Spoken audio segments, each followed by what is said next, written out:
Mati sakit. Tuan-tuan, bayangkan adik-beradik kita, saudara mara yang kita yang telah pun meninggal dunia. Mereka telah pun melepasi satu kesakitan yang paling tinggi di dalam alam ini, dan kesakitan itu tiada tolak bandingnya. Sakit itu namanya sakit mati. Bila Al-Imam Hasan Basri lalu di sebuah rumah, waris mereka meninggal. Mereka menangis tidak berhenti-henti. Lalu Al-Imam Hasanul Basri bertanya kepada mereka, "Kenapa kalian masih menangis?" Mereka ni pun jawab, ahli keluarga yang hidup ni jawab, "Kami sedih sangat. Ayah kami meninggal. Ayah kami ni baik."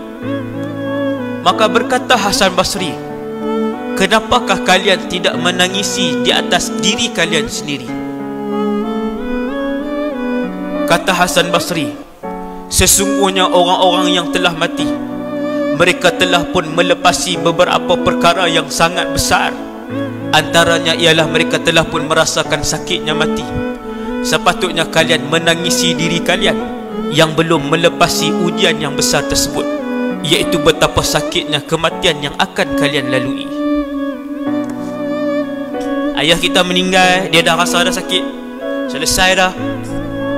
Ada anak tahfiz yang meninggal 24 orang, semua mereka dah rasakan kematian, sedang bersenang lenang di alam barzah sekarang, duk main dah no.